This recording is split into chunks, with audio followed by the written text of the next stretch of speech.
1% or less actually make financial independence. So that means 99% of the people are living in a delusion. And if you ask them what are they going to do if I gave them $10 million, what would they do with their life? I guarantee you 2 to 8 million of that will be spent in less than a minute. If you ask them what would they do if they had $10 million, they'd write down all the things. They'd buy that car, they'd buy that trip, they'd buy this. And it was all consumers, all depreciables, all devaluing. As long as they spend their money on depreciables and consumables, they really don't have a real desire for building wealth. They have to invest it and buy things that appreciate value if they want to be wealthy. First of all, you want to find out whatever you've done in your life, how it served you, how it served others, and clear out any shame and guilt. Then you want to sit down and ask, what is it that you're really going to do? Because you're not going to get wealthy unless you're serving people. And if you're not dedicated to serving people, you have a fantasy called wealth. You need to make sure that you really have a value on serving people. You need to have a value on wealth, because if you don't really have a value on wealth, you'll spend it. If you have more of a value on spending it than saving it and investing it, it's going to keep going out the window. Because the money circulates through the economy from those of value at least to those of value at most over time. So you have to value wealth building more than spending. You have to value serving people more than just taking. And you have to be able to be dedicated to something that's really congruent with your values, or you won't stay with it. You won't build momentum and perseverance towards the accomplishment. And people who have a forced automatic savings in place and are willing to consistently study and research because they value wealth building. Warren Buffett by the time he was 11, he already read all the books in the Omaha, Nebraska library on wealth building by the age of 11. He was committed to the outcome. People are really committed to wealth building. They study it, they research it, they mentor under it, they apply it, they have forced savings and investment structures in place.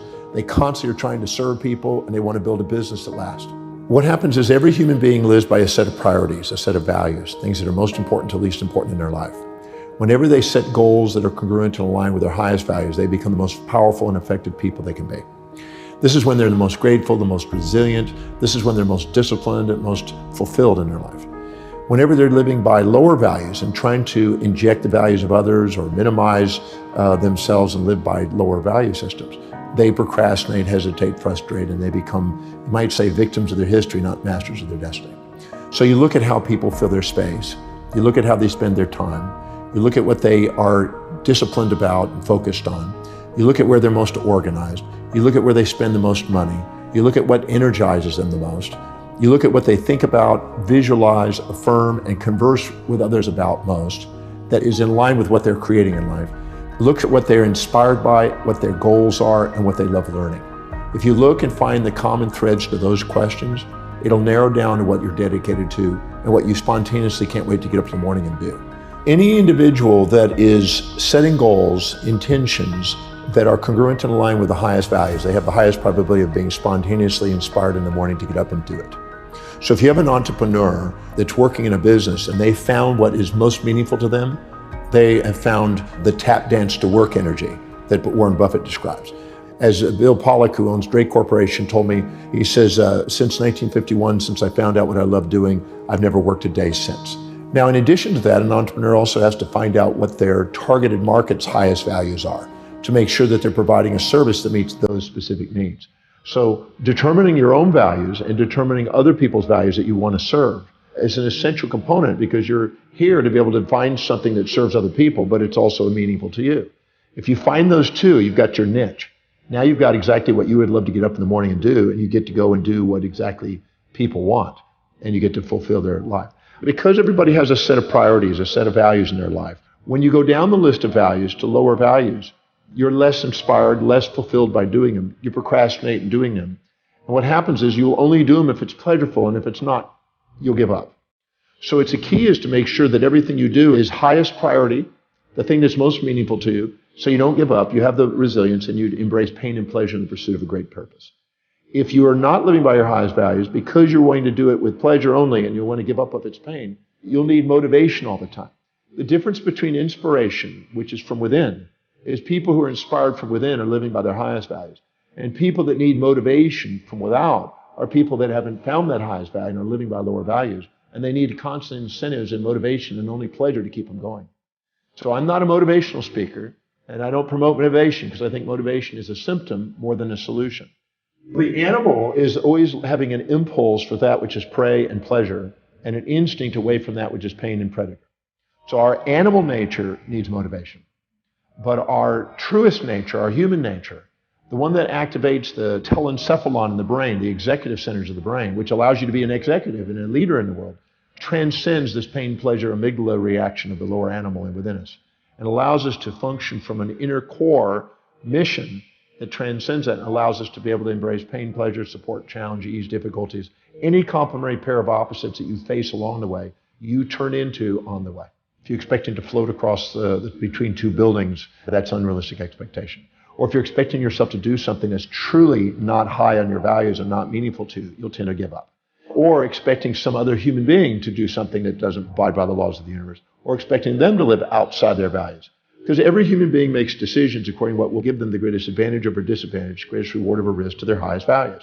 So if you expect yourself to do something that's not really meaningful to you, it sounds like a neat whim, but it's not really you, you're going to end up self-defeating and end up with the A, B, C, Ds of negativity.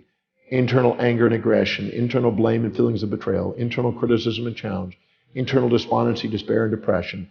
And these ABCDs of negativity that you internally have, which some people call negative self-talk and negative self-behavior, is actually a feedback mechanism to make sure we're setting realistic expectations that are aligned with our real values.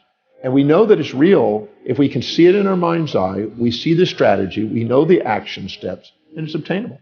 Now, those are the keys. When you do, you have a realistic expectation, you keep showing effort and evidence of manifesting what you want to manifest.